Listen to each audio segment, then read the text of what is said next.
Am I live? Am I live? Is anyone going to watch this? Hi, everybody. I've got a little number counter there that tells me how many people are watching this, and currently it's no one. I wonder if anyone will watch this. But hey, there's someone there. Say hello, whoever's there. This is very exciting. So, welcome to the 5G for the stream. I'm just strumming my guitar there.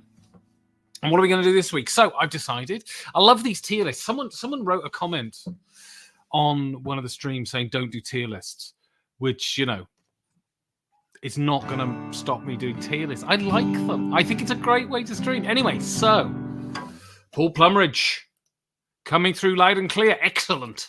Yeah, so it's been a hell of a month. I had my birthday. Dave Moser, hello there. I had my birthday where I was old, and to compound my age, I went to the optician for a eye test the other day, and it turns out I need glasses for the first time in my life. But interestingly, it wasn't so bad. Like, my eyesight's not that bad. I've just noticed that I needed glasses, so I'm getting glasses. I've put the order in. They'll be coming through soon. This is quite depressing. I sort of avoided having eye tests for a while because it's an admission of age. But there comes a point where you have to. And I just got back. So I just got back from LaRioCon last week, I think. And so if any of you have any questions about LaRioCon or any questions about conventions in general, please ask me. That lighting's weird tonight. I think it looks too bright, doesn't it? Ask me, and I'm happy to answer anything. If you've got any questions about anything, ask me, and I'll answer them. And then we're going to do a tier list of the games on my shelf behind me. Just one of the shelves. I was going to do like a case by case, but I realized that would be about 50 games per case. So I'm going to do shelf by shelf, and we're going to rank them, and you're going to tell me what you think, and it's going to be amazing. But first, I'm going to start with a song. So it's late-ish in Germany. It's 9 o'clock in the evening.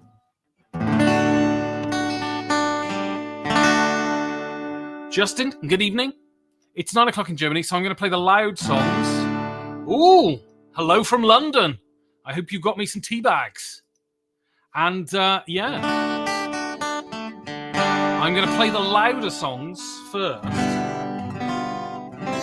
so my neighbours don't complain. That's a G7, by the way. So I'm going to start with a classic. I was thinking of songs to play tonight, and I couldn't really think of any. And then I thought, fuck it, I'll go with the classics.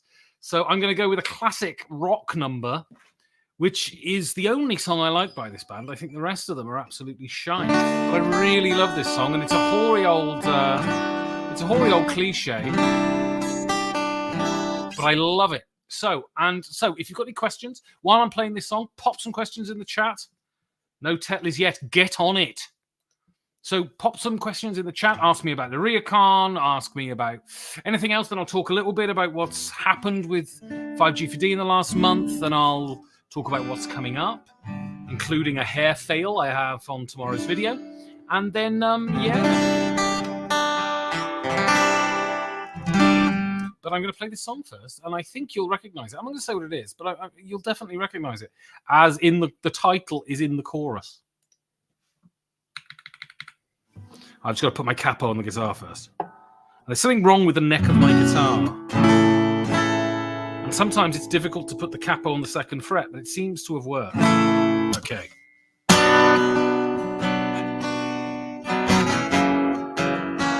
You must recognize it with those two chords.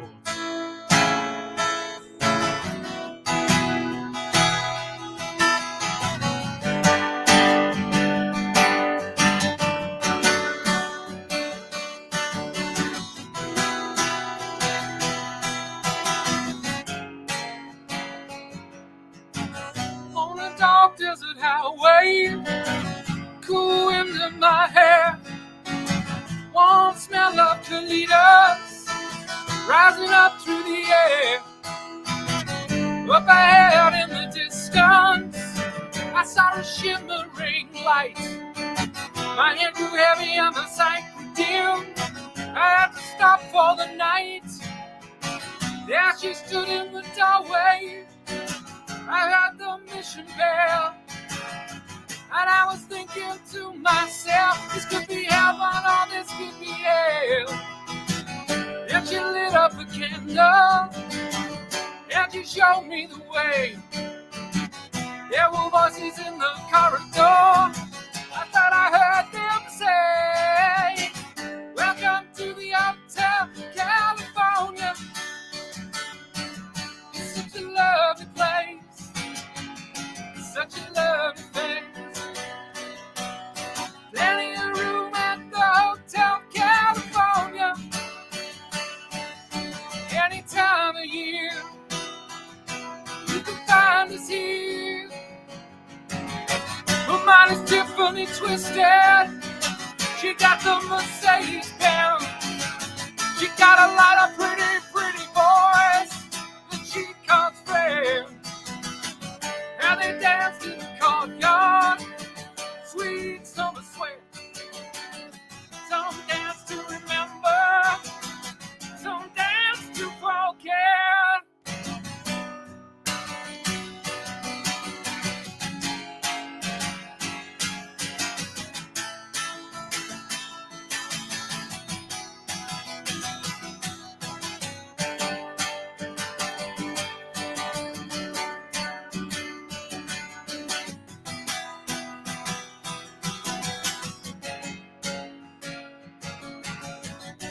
I called to the captain, please bring my wine. He said, we haven't had that spirit here since 1969. And still those voices are calling from far away.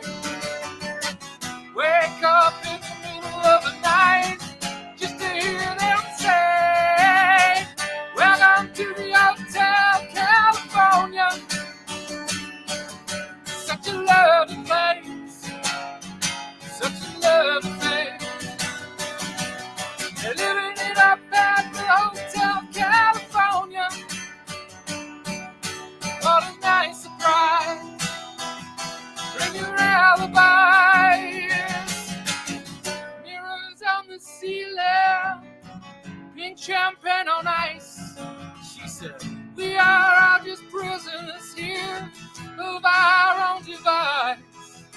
And in the master's chambers, they gather for the feast. They're stabbing with their silly knives, but they just can't kill the beast. The last thing I remember, I was running for the door. I had to find the passage back to the place I was before. Relax at the night, man. We are programmed to receive. You can check out anytime you like, but you can never leave.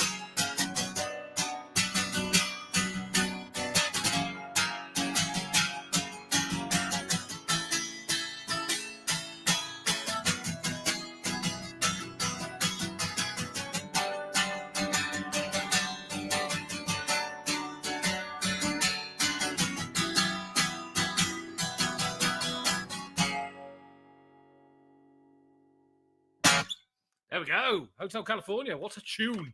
What a tune. Big fan of Hotel California. I know it's an old cliche, but it's a great song, isn't it? It's a great song. All I can think about is the scene in The Big Lebowski. Yes, and you should all know that the Gypsy Kings version in The Big Lebowski is the best version. It's a brilliant version. You can check out, but you can never leave. And I'm sitting in Escondido, California, thinking, why would I ever want to leave? Yeah, it must be boring, though. 25 degrees every day, hot and sunny every day. Must be boring. I mean, you must. There must be part of you that thinks, I want grey, depressing, cloudy, 3 degrees Celsius for 9 months temperatures that make you want to murder yourself. I mean, you must think that at times. You Californians, you're all too smug. So during the very, very serious LaRiaCon live stream, I agree, very serious journalism there. You mentioned you had a prototype game. Is that for real, or am I being conned? Great stream. Always enjoy the designer interviews. Thank you. Yes, I do have I am designing a game.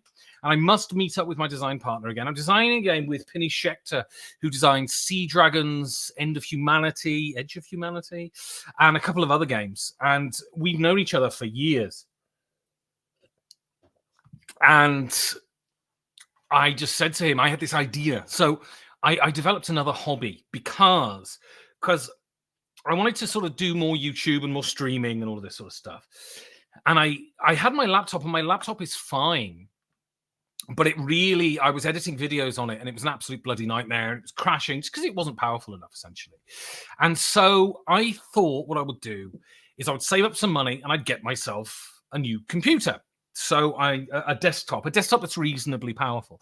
So I did, and I got a 13th gen i5, I believe, 32 gigs of RAM, DDR4. I mean, it's all slightly cheaper stuff. And this was when I built the computer, it was in that transition between DDR4 and DDR5 for all the computer nerds out there. And so DDR5 was really expensive, and DDR4 was actually quite cheap. So I went for 32 gigs of DDR4. I got a 3060 Ti graphics card, and I bought a keyboard, and I bought a mechanical keyboard, and it was crap. And then I did a favor for my girlfriend looking after a cat for a week, which is, believe me, it's a nightmare. The cat's a nightmare. Not really. She's lovely. And so she said, okay, as a thank you, I'll get you a keyboard. So I got, well, not this one actually, but I got a Newfie Air 75 keyboard. And actually, I entered a competition with Newfie, and I won the version 2 of it. So this is the version 2. The version 1's just here. And while doing research, I sort of got into mechanical keyboards. And I watched a lot of videos, and I still plan to build my own custom keyboard. It's quite an expensive thing. I found a bare bones version, I think, that is not so expensive, which I'm going to buy. But then the switches are expensive because I want to get really good Thocky switches, and then I want to get some lovely keycaps. So it's all quite expensive. Anyway, so I got into that, and I found out a lot about the mechanical keyboard hobby. And believe me, there is a thriving hobby for mechanical keyboards out there. And I had this idea to design a game around mechanical keyboards, building mechanical keyboards. And so I got together with Pinny, and we had a chat, and he sort of helped me with some ideas. And it's very much a collaborative thing. And so basically, it's a light game, Sushi Go sort of weight, I think. And it's a recipe fulfillment game. You get given cards, you draft them, and then you choose a chassis, switches and keycaps, and you build keyboards, and you have customers, and you have to fulfill their demands, and you score points based on that, basically. And I've played it a few times now, and what's really good, I think I've only played it twice, but what's really good is it functions. And it's about the length that I want it. So I wanted it to be between 20 to 30 minutes. And I played it, and it's between 20 to 30 minutes. And it functions as a game, which is good. You get to the end. People can actually play it. There are some decisions to be had. But the fundamental problem, and this is the thing with game design and being very inexperienced, I'm sort of finding difficult, is something missing. The game gets to the end, you can play it, but no one I've played it with yet has sort of looked at me and gone, oh, yeah, this is good. I enjoy this. Because there's a little bit of magic missing, and I'm not sure what it is. So I'm going to get together with my game design partner soon, and we're going to do it. But I played it there, and then because I'm me, I started making jokes about it to Ignacy Trzewiczek and stuff about, you should publish my game. And it became a bit of a meme over the weekend. But, it's... I'm trying to design a game, and hopefully the plan is to pitch it at Essen, essentially, and hopefully get it published. So it would be great. I mean, I don't see myself being a game designer. But I want to sort of get back into writing fiction. I think I've had a great idea for a short story that I want to write. But yeah, it'd be really lovely to have a game published. And I always wanted to design a little card game, and this is a little card game. So we'll see. And if anyone wants to play test it, get in touch. Maybe you can play test it and help me make the game. Yeah, I agree. People have given me shit about it being mechanical keyboards, but I think it is a cool, unique theme. And there's a whole like there are mechanical keyboard YouTubers who have millions of subscribers. So yeah, thank you. Yeah, so LaRiaCon was fabulous. I mean, it was intense because it's quite a party. This is the only con in which Uli Blennerman really lets go, as you can see evidenced by the live stream. And there's lots of cool people there, and it's all self-contained in the hotel, and it's just so much fun. Everyone's so nice, and it's like camp. You go and you see people. Julian Pombo, who designed a heavy Euro game about wind farms in Uruguay, Pampas, I think it's called. He goes to LaRiaCon. It's the only time I ever see him, right? Because how am I going to meet a Uruguayan otherwise? And it's just a really, really great time. Asger was there. Asger Granary, the designer of Heat. I've known him for a decade, and he is an animal, and he encourages me to misbehave, and that was great. And we had on Saturday night the great event for me at LaRiaCon every year, which is our game of Telestration. And it's very funny because we always manage, because we play rude adult Telestrations. And is it facile? Yes. And that's the attraction to it, that it's the most facile thing you can do. And so we always get a couple of new people in. And Julian, designer of Pampas. Is it called Pampas? Pampero, I think. Julian, it was quite late at night. We asked him to join, and he was like, I'm too tired to play a game. Because he thought it was a real game, not a load of people being immature dickheads. And then we got together, and the first round, so, we don't play the rules of the game. We don't score points. All we do is we choose a word, and then we draw cocks, essentially. So it's basically a game of drawing cocks and passing it on and having other people draw cocks, And Julian was like the first, and it's always when people play Telestrations with us the first time, they always approach it normally.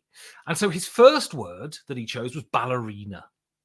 And then after the first game, he realized what kind of game we were playing. And his second word was cocksucker. And I am very proud.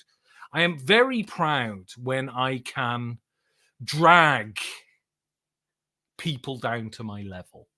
It's always a very proud moment to see respectable people being facile children, because I am nothing if not a facile child. Also, recorded a live podcast there, the Spielworks Bulletin that I do with Uli. I mean, special guest Ignacy Trevicek and Jason Matthews, and I think it's a really good listen. It's the whole purpose of the Spielworks Bulletin was to have like an insight into the industry, and I'm not in the industry, I'm adjacent to the industry, but I know people within it, you see. And it was a really great episode because you had these three sort of very experienced industry people, Ignacy, Uli, and Jason, talking about that, and I just facilitated their conversation essentially. Yeah, it was really good. And then I had a couple of days in Lisbon, and it's just. And I've been to Lisbon 3 times now. And there's something about Lisbon. I love it. And I just love pottering around in Lisbon. I've seen a lot of stuff. I've been to the castle, the cathedral and things. But I just like pottering around and just walking through its streets and being hassled by quite aggressive drug dealers. And it is, if you've never been to Lisbon and you get the opportunity, I know probably there's some people here from America who probably can't get over, and I couldn't, I the only time I've been to an American con is I was paid to go, right? So I understand, but if you ever get the chance to go to Lisbon, you should. It's wonderful. Portugal's a wonderful place. Everyone's so friendly, and then if you get a chance to go to LaRiaCon, it's absolutely the best convention around. It is truly magical. It's what board game conventions are about. I go to Essen every year and I love Essen, but Essen is business. Essen is looking at new stuff, meeting people, doing interviews, creating content. LaRiaCon, I did a special podcast for my Patreon backers. You can get, if you back at the €5 level or more, you can get access to that. But then I did a, as I said, this Spielworks, and I'm going to write an essay. I recorded lots of footage, and I'm going to write an essay about it and put the footage to it. So what's happening with 5G4D? Well, I recorded a video today. It's my review of Daybreak. Spoiler, Daybreak is brilliant. I was really, really impressed with it. And I think the review is good. I'm slightly cranky in it, but I think the review is good. But unfortunately, I had rather a hair problem. See, because I'm getting old, there are parts of me that are falling off, and I have this one bit of hair at the front that sort of is kind of detaching itself from the rest, and it's going to go, right? And it flew around, and I looked like Bobby Charlton in the 60s on the video. But apart from that, I think it's a good thing. We had Paula Deming on 5G4D. This month has been great. Alan Moon, Paula Deming, both really good guests, really interesting. Paula gave a good insight into sort of being a jobbing actor in LA, which sounds like hell on earth, frankly. And then Monday, we have the Hashtag Channel Show. And the Hashtag Channel Show is basically the Discord. And I'm really surprised at how much the Discord has taken off. It's really good. People are arranging their own stuff now. It's a sort of self-perpetuating thing, which is what I always wanted from the Discord. And basically, I put a theme up every month, and then me and my podcast partner, Steve, do a show based on your opinions, essentially. And we had two sections. The first section was what's more annoying, whining or AP. And I talked about why I hate AP, and Steve talked about why he hates whining. And then the Discord agreed with Steve, because that's how it works, because he's far more sensible and far cleverer than me. And then the main subject was how you developed as a gamer and what has changed. And it's a really nice episode, I think. It's one of the best we've done, I think. So you should listen to that. Go to 5g4d.com, listen to it. It's great. What's coming up? Well, I've got loads of bloody editing to do. So let me look. Let me look on the computer.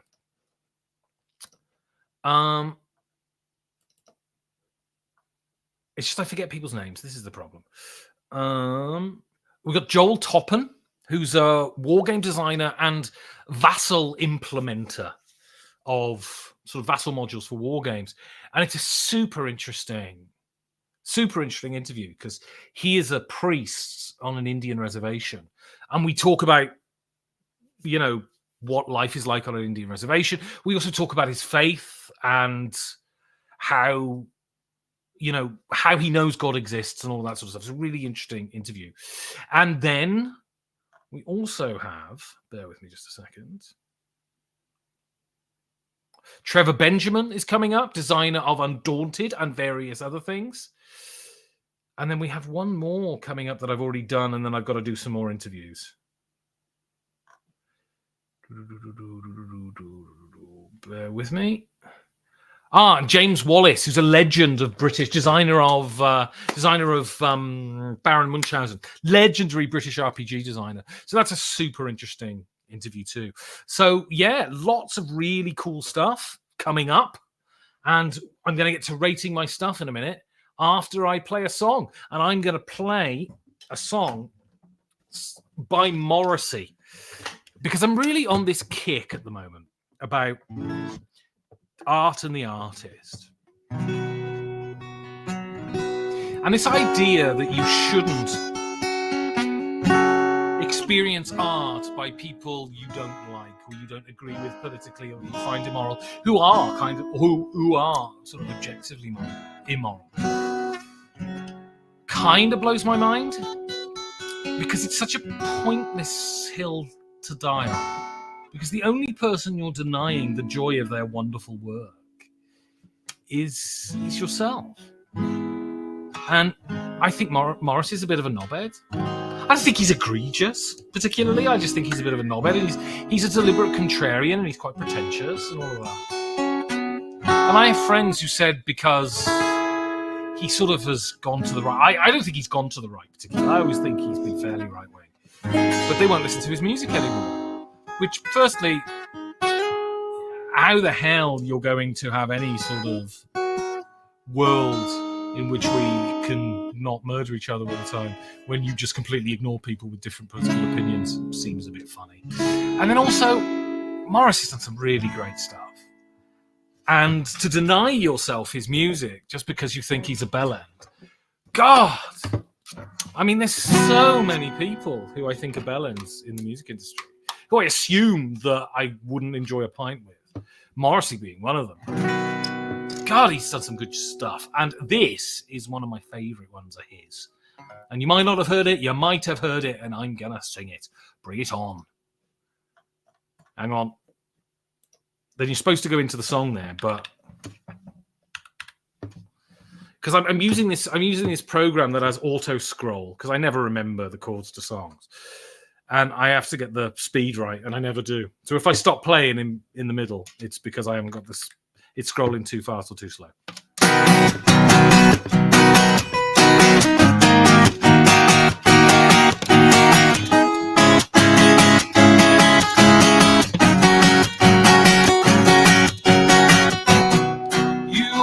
Never been in love until you've seen the stars reflect in the reservoir.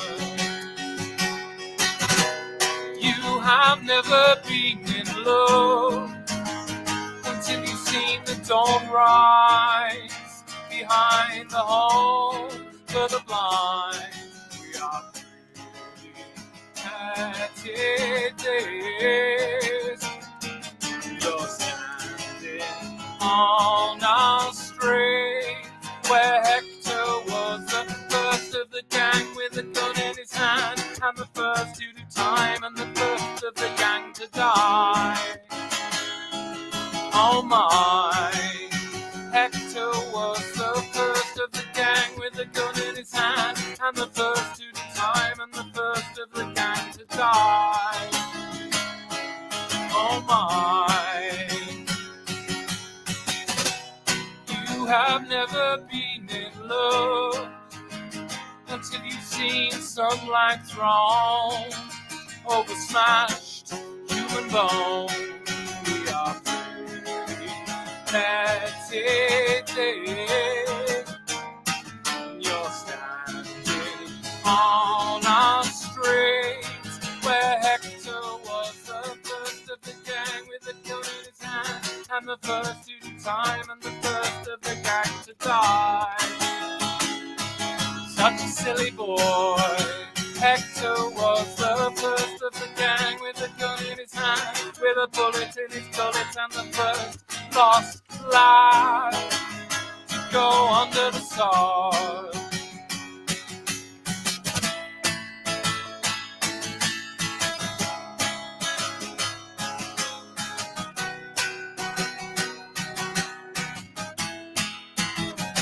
And he stole from the rich and the poor and the not very rich and the very poor. And he stole all hearts away. Stole all hearts away. He stole all hearts away. Hey, hey, hey, hey, hey, hey. Stole all hearts away. Hearts away. He stole all hearts away, away, away, away. Away, away, stole all hearts away, hearts away.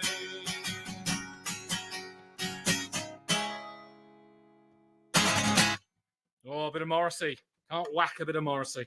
Not going to lie to you. Very good stuff. Is he a knobhead? Yeah, probably. Great, though. If you got any questions, ask me some questions. I tend to get few questions. I had a great stream with Johnny Pack about flow. I've got lots of questions because when people are buying things, they have lots of questions. So, but if you've got any questions, please put them there. And now we're going to do a bit of ranking. I'm going to have a little rank in public. People love it. It gets done a lot. People love having a public rank, you know, bit of a public rank. Give me a second. Can people see that? No. I'm a bit of a boomer when it comes to this stuff. So there. I could do that. That's better, isn't it? All right, so I'm ranking my first shelf of games. These are games that are on the shelf just behind me. And I think it's quite interesting. I mean, just for me to have an insight of the games I own, and it might even result in me flogging some. But people have loads of games. And it's really interesting looking at my games because I haven't played many of these for ages. So if you've got any questions about the games too, or if you've got any opinions, throw some opinions in the chat. But basically, we're going to have a rank. So we have Masterpiece, amazing, bloody good, competent, dogshite, which means not very good at all. Are You Taking the Michael, which is, it's so bad, I think you're mocking me when you ask me if it's any good or not. And For Shame. And For Shame is the ones I haven't played, because there are definitely going to be ones I haven't played here. Although, of my games that I have on my shelf, most of them I've played, I would say. All right, let's begin, shall we? So, the first one. Do you have a system for organizing the games on your shelf? Paul asks. If you were to look at them, so Steve came over to record an episode of the movie show. We did our show on the fabulous movie Battleship the other day, which is going up this week for patrons. If you want, so we do a series, 5G4D at the movies, where we look at board game based movies. And we've done Clue, which is a wonderful movie. We did The Seventh Seal, because it's got chess in it, which I found a bit dull, if I'm honest. And then we did Battleship for the third episode. And if you want to listen to those, you can go to patreon.com/5G4D, €5 a month, and you can listen to those episodes. And Steve was looking at my shelves. I went to the loo and I came back and he was looking at my shelves and he said, look, can I just one day just come in and redo your shelves for you? And I said, why? And he said, because it makes me feel anxious looking at the haphazard way you just thrown them on the shelf. I don't have a system for organizing the games on my shelf. I wish I had that kind of brain. I'm too scatty and nutcasey to do that sort of stuff. I put them on the shelf. Like the other day, I spent an hour just dusting every game, dusting the shelf, and then putting them back on. And it was actually quite therapeutic. But I don't know. So if anyone here has a suggestion for how I could organize my shelves, then please pop it on. Anyway, so we're starting. I need to go to the actual website, otherwise it won't work. So we have Ashes, Rise of the Phoenixborn. This is one of the few games in my collection that I sold, and then I basically felt bad about it from the minute I sold it until I just broke and rebought it again. And when the second edition came out, I thought, okay, this is the time to get in. This is brilliant. Ashes is brilliant. It is probably my favorite dueling card game, although Mindbug is pretty good too. And it is really innovative. It's really clever. It's really good fun. It's really engaging. And what you get in the base box is brilliant. What you get in the base box is enough to play. There are lots of decks and you can play them together. And it's not like an FFG game where you need to have 2 core sets to play certain matches. And it's great. And I do not play it enough because my game group just doesn't really have people who are into dueling card games, unfortunately. But I would love to play this more. I don't think is it amazing? Yeah, I think I'm going to put it as amazing. I am a fan of this one and I wish I played it. I wish I played it more. It's a good one, Ashes. All right, next one, Squaring Circleville. Now, should I be rating this game? It's an interesting question, isn't it? Because I do the Spielworks Bulletin once a month, and I get paid for that, which means I'm in a paid relationship with Spielworks and Uli. And this is why I won't review Spielworks games. It seems to me that the conflict of interest is just too. Not that I fear. I've reviewed Spielworks games before and gave them negative reviews, and Uli was fine about it. It's just we're too close for me to actually be able to do it, and I would feel compromised. Even if I wasn't sort of consciously compromised, I would feel compromised, and so I don't review them. But I think on this stream it's casual, so I can. Squaring Circleville is really good. Spielworks leans towards the heavy as a publisher, and I lean towards the medium. And this is slap bang, and I don't play this enough. It's a really nice game. Amazing, it isn't, but it's bloody good. And I would recommend if you are into sort of medium weight games, and it's definitely a Euro game, that you play Squaring Circleville. And the second one in the series is coming out this year by Matt Wolf. It's designed by Matt Wolf. The second in the series is coming out, and I can't remember what it's called offhand. If you know, pop it down in the chat. But it's a really nice, really knotty midweight Euro game that is based on reality, and that when they made Chicago a grid system. Practical but dull. And also it's for cars and that, and cars are crap, aren't they? You know what I mean? I don't drive. Lord of the Rings Confrontation. Reiner Knizia 2-player Lord of the Rings game based upon Stratego. And this is just... I'm not putting in masterpiece. It's not a masterpiece. But it's amazing. It is such a great game. It is a brilliant 15 to 20 minute 2-player back and forth. It feels thematic. And people often complain that Knizia isn't a very thematic designer. And he cranks out games, and some of them don't feel thematic. I think that's true, but there are some that really do. Stevenson's Rocket feels really thematic. Modern Art feels really thematic, and this one feels really thematic. The way he adds mechanisms and special powers, and I have the basic version. I don't have the posh Fantasy Flight version, but it's such a great game. And if you can get a copy of this, you could probably pick this up secondhand for nothing. It's really good, a really knotty 2-player Lord of the Rings game. You get a really sort of nice Lord of the Rings experience in 20 to 30 minutes. It's not War of the Ring. War of the Ring is one of the best games ever made, but it's really good. And if anyone here has played War of Arrakis, put your opinions down in the chat. I'd be interested. I spoke to Ignacy about this at Lariacon, and he was kind of saying that it's not War of the Ring reskinned, which was my concern. So I'd be definitely interested to play it. And I don't know anyone who has. And apparently it plays in 4 players. And that. I'm a talking genius. Anyway, here we go. Colonists. So my history with Colonists, I got super excited when Colonists came out. Because I was at a period in my life where I am a Eurogamer. That's what I am. That is my wheelhouse. I only feel like playing Eurogames.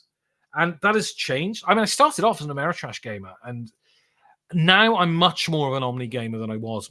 But there was a time that I was really into Eurogames, and Colonists appealed to me because it felt like Twilight Imperium for Eurogamers, right? This big, epic game. Also, a first-time design, and for a first-time designer to come out with something so audacious and ambitious was really great. And I bought it and played it a few times, and I really enjoyed it. And a backer makes inserts, and they gracefully sent me a free insert for Colonists, and it's brilliant. It's the best insert I have, and it really helps the game being played. But I played it about a year ago again, and played the full thing, the full 6-7 hour game, and I didn't not enjoy it.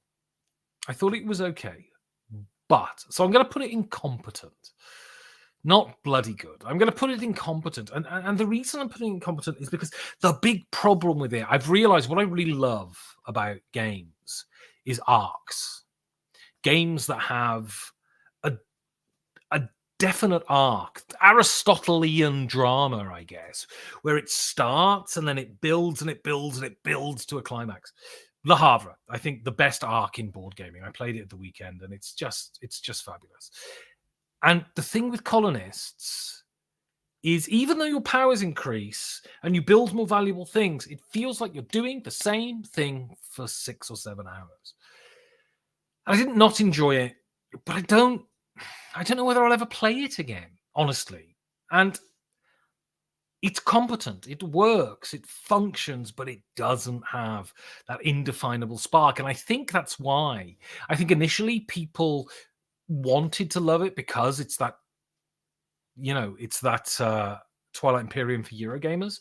But the reason it's kind of done nothing since, really, it's had one expansion, is because that's the problem. It doesn't do anything much. Once you've played one turn, that's all of your turns for the rest of the game. Although it has some brilliant ideas. And I would love to see that sort of move, take an action thing implemented in another game. It's really great. Saw War of Arrakis at a local shop yesterday. Looks like the biggest 2-player game I've ever seen. Heard great things. I have not heard a bad review of War of Arrakis. I've heard it's brilliant. Yeah, and it's huge and it's expensive.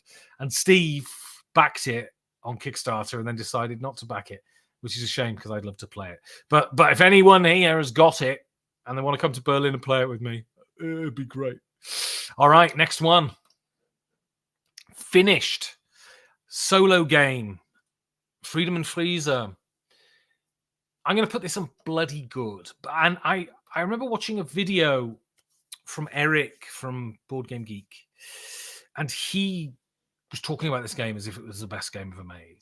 And it made me go back and reappraise it. And it is bloody good. It's not amazing. But it's not my favorite solo game. There's a solo game on here that I think is much better. But it's a really knotty puzzle. It's patience, essentially.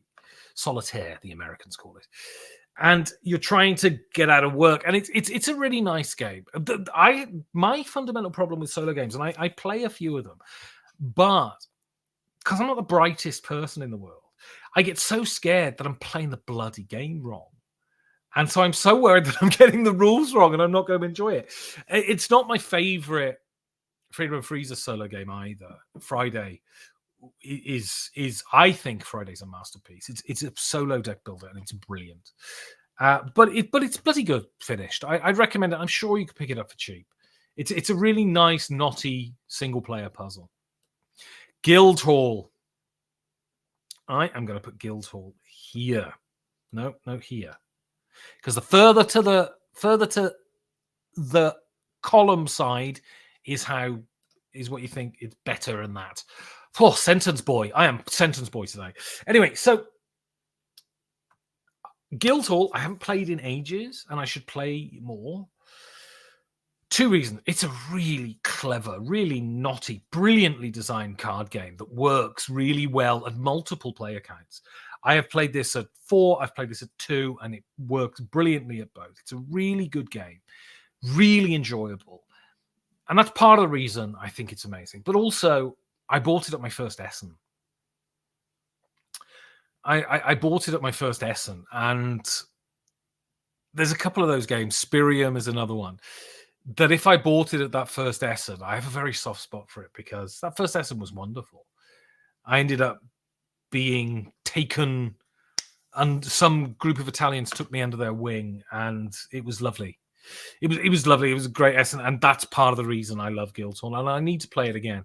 Dave says, absolutely love Friday, especially now I can play online and skip all the shuffling.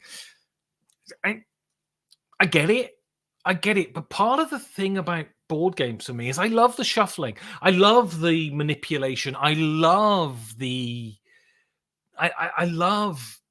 analog nature of it. I don't play games online because I never wanted to. I have video games. I'm playing Pentiment at the moment, which is brilliant, and I've got to finish it. I'll finish it this week.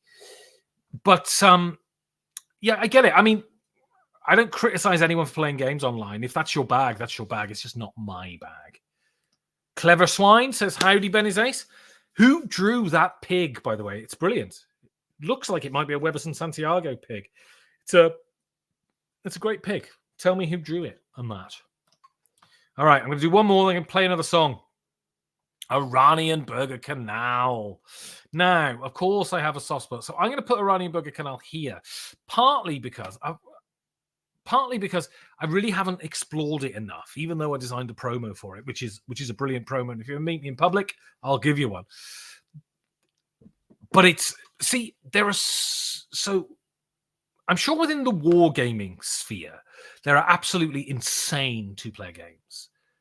But in board gaming, 2-player games tend to be quite light, quite short, and they don't feel like many of them don't feel like proper board games. Proper meaty board games. I love Dracula Van Helsing. that I got at Essen this year. But it's definitely, it feels like a sort of 2-player experience.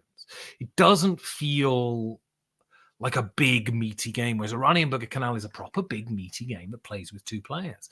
It is really clever, really interesting. Uwe Rosenberg is great. It's getting a reprint with prettier graphics by a French company this year, which is great. It's great for Uli because he gets to license it out, and it's great for those who want a bit more production value in their game. But yeah, really love Oranienburger Canal and the promo. It was my first. It's still my only design credit is the promo I designed with Steve, and yeah, great. Right, I'm going to play a song. I'll play that one. So I've been kind of obsessed with REM over the last couple of weeks. The pig is from American McGee's Alice video game. I don't know it. I don't know a lot about video games, but Pentiment has just come out on the Switch, which is I could play games on my computer, I think. I just never do. But Pentiment is wonderful. I'm going to finish it. I'm going to finish it this week, I think. All right, so I've been obsessed with REM for the last couple of weeks. I don't know, I stumbled across an REM video and I watched it and I just realized, and this happens to me with REM every couple of years, I just realized how, like, if you listen to Automatic for the People, like, every song is brilliant. Like, everyone's a solid gold banger, as the kids say. And so I've been watching interviews with the REM people and sort of documentaries about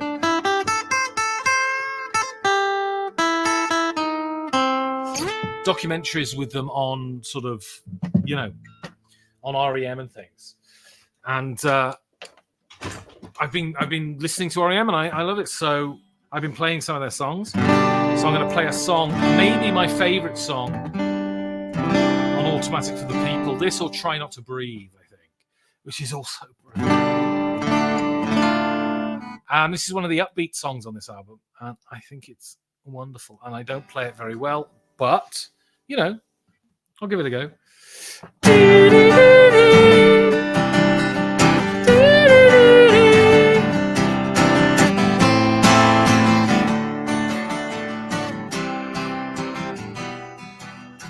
This here is the place where I will stay in.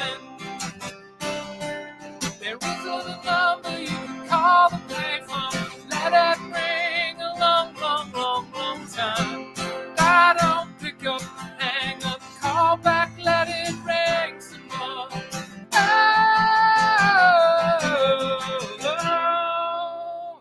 I've got to start again. Sorry. I hit page down, I think, on the web page. Terrible. I hit page down, I think, because it was scrolling too fast. Because it's on 8 for some reason. So I'll start again, and this time I'll get it right.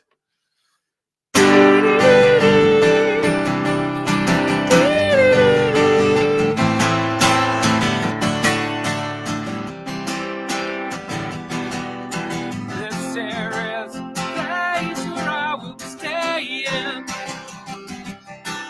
There isn't a number you can call the payphone. Let it ring a long, long, long, long time. If I don't pick up, hang up, call back, let it ring some more.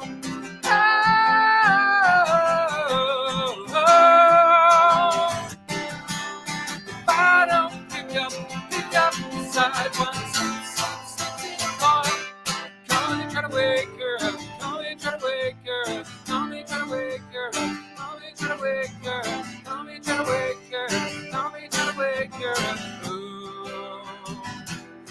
There are scratches all around the corner, like a heartbeat, baby, trying to wake up. This machine can only swallow money. Can't lay a patch back in beauty design. Just a lot of stupid signs. Tell her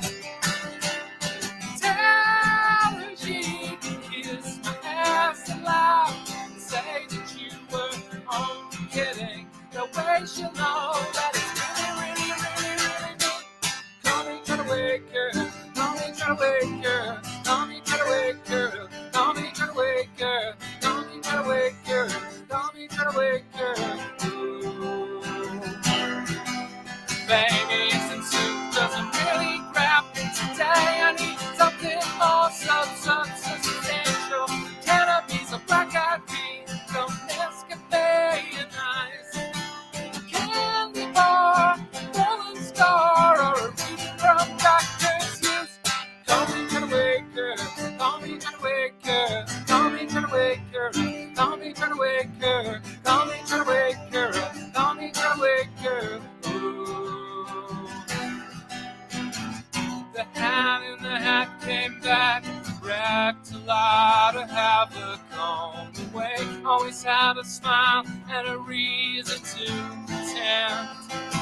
Their world is flat backgrounds, a little need to sleep, but to dream. Sidewinders, some track. Call me Cutaway Girl. Call me Cutaway Girl. Call me Cutaway Girl. Call me Cutaway Girl. I can always be standing up. Call me Cutaway Girl. Ooh. Call me Cutaway Girl. Call me Cutaway Girl. I can always be standing up. Call me Cutaway Girl. I can always be standing up. Call me Cutaway Girl.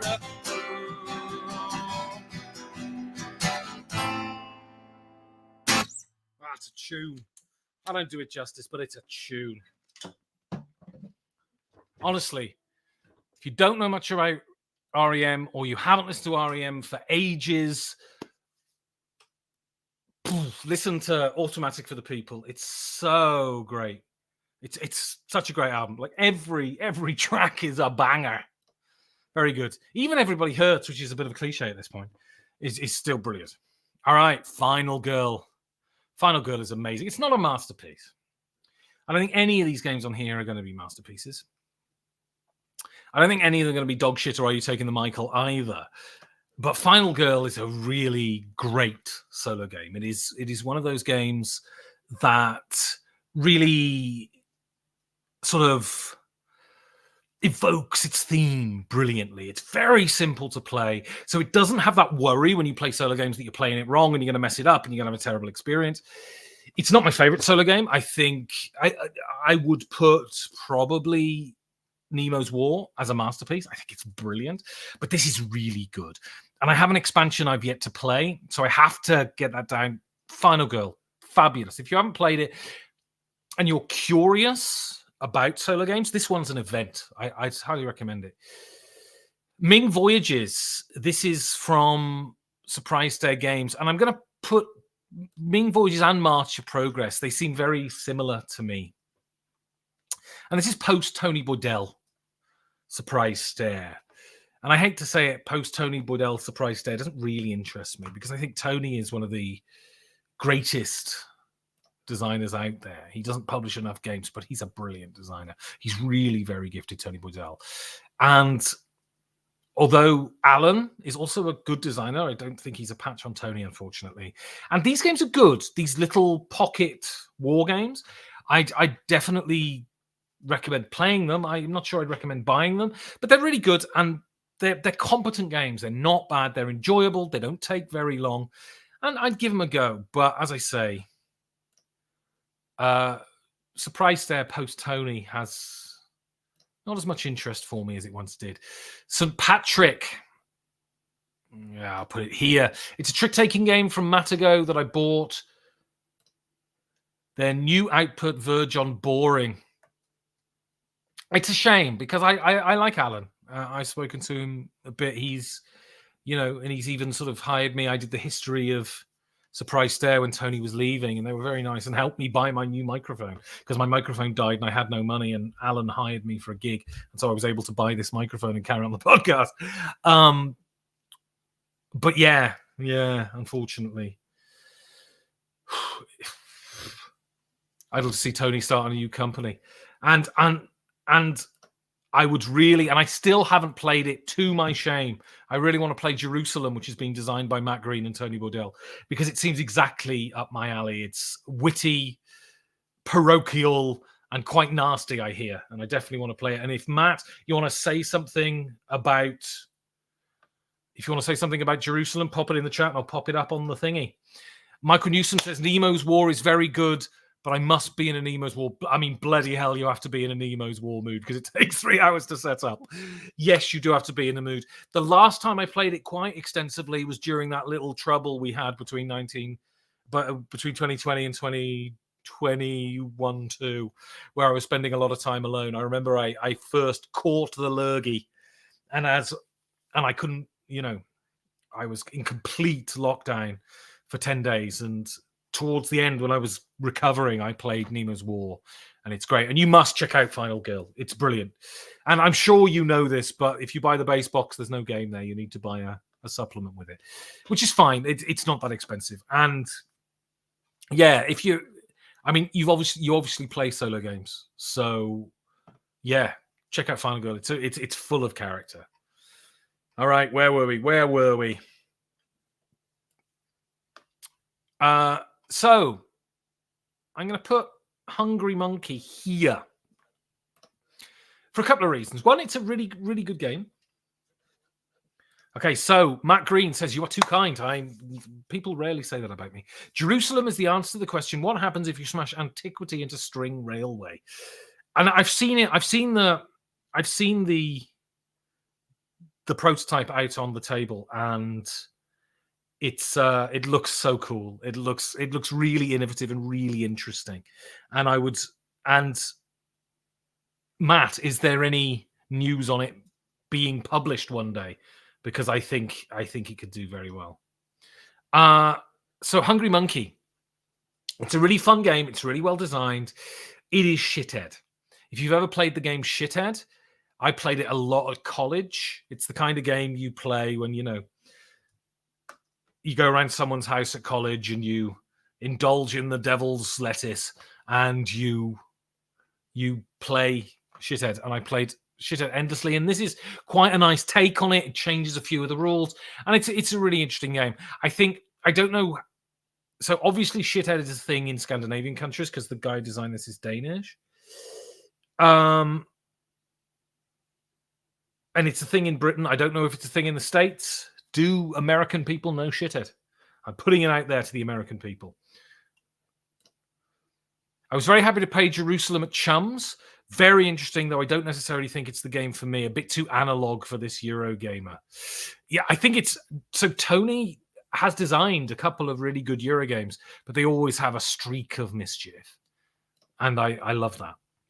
So Similo. I'm going to put Similo with these games. I'm going to put it here. Similo is a kind of codenamesy thing. It's a really nice designed little sort of party-ish deduction-y game. And every year at Essen, if you buy certain games, you'll get a free pack, a free Similo pack, and it's games that have been released at that Essen. Definitely worth getting it. Great. This one, I'm going to put this here. I really like this game. City of the Big Shoulders. It's kind of a mix between worker placement and 18xx, and it's kind of an 18xx for people who can't deal with the difficulty and the length and the nastiness. It's really nice, City of the Big Shoulders. I highly recommend it. It came out, caused a bit of a splash and went nowhere. I haven't played it in ages. I should play it again. It's really good. Highly recommend it. It's I had a lot of fun with City of the Big Shoulders. I did a review of it. I think it's on my YouTube channel, and I was quite complimentary. And the last game, brilliant. It's called Umsteigen, bitte. It is a card game about the Viennese underground, and unfortunately, I've never played it, so I have no bloody idea. I was given it, I think. American here, don't know about Shithead, but it's a great classic card game, Shithead. All right, so that's my one shelf rated. That was good, wasn't it? No masterpieces on that shelf, but let me look at. There's one masterpiece. There's one masterpiece on the next shelf. People may not agree with me, but it's brilliant. Right. So it's 21:59. I've got time for one more song, then I'm going to say goodbye and go and keep the cat company. So This is a classic from the 90s, my decade. And you might know it, you might not. If you know it, write it down in the chat what song it is. And it's a classic.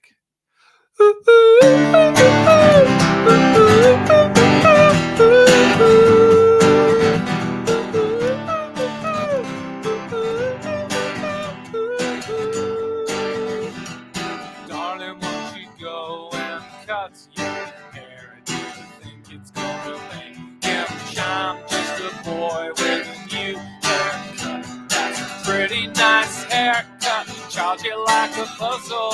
Get me wearing muscles. Hesitate to die. Look around. Second trying to drown. This telephone is down.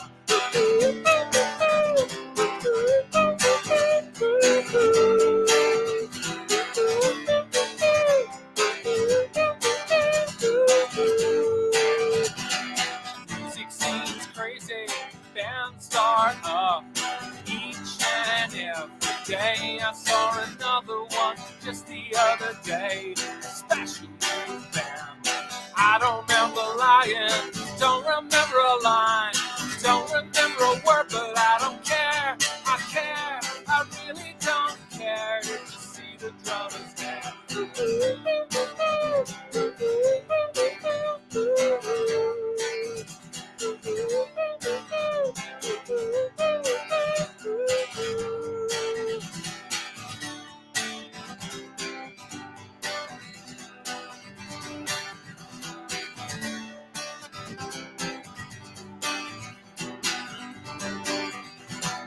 Advertising looks and shops a must.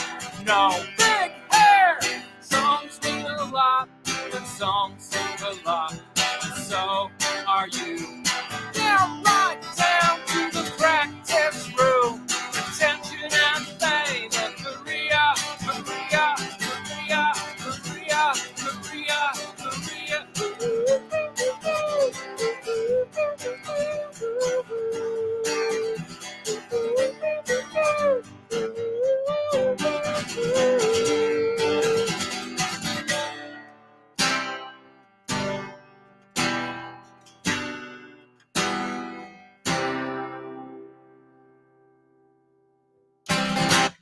There we go. Thank you very much. And I'll look back. I don't know why I looked at the tab page. I know that one. So, song reminds me of the Dandy Warhols. Well, it is a band that I'm sure inspired the Dandy Warhols to some degree. And it's Pavement. It's a classic 1994 hit, Cut Your Hair by Pavement, off the Crooked Rain album. And if you have not listened to Crooked Rain, I highly recommend it. It's one of the great albums ever written. It's indefinitely in my top 5. I love the Dandy Warhols. But I saw Pavement last year on their tour. I've seen them 3 times now, once in the 90s, once in the 2010s, and once in the 2020s, and I will go and see them whenever I get the chance. And I'm going to see Jay Massis of Dinosaur Jr. fame in a month, which is also very exciting. So thank you ever so much for tuning into the stream. You could join the Discord by going to Discord and searching for 5 Games for Doomsday. Oh, no. The way you do it is you go to 5g4d.com. You click on the pinned post, you click on the invite, and you join the Discord. I think it's a great Discord. We've got a great debate going on at the moment about loads of stuff. Neurodivergency, what AP is, what a game is, all of that sort of stuff. Really good stuff. I think there's going to be a reading group of Isaac Shalev and Jeff Engelstein's book, The Building Blocks of Tabletop Game Design, which is great. And yeah. And if you really like the stuff, you can back on Patreon, patreon.com/5G4D. Thank you so much for joining. And yeah, what's more to say? Enjoy the Daybreak review tomorrow and excuse my sort of hair fail in it. Thank you very much for watching. Keep it real, Ziz.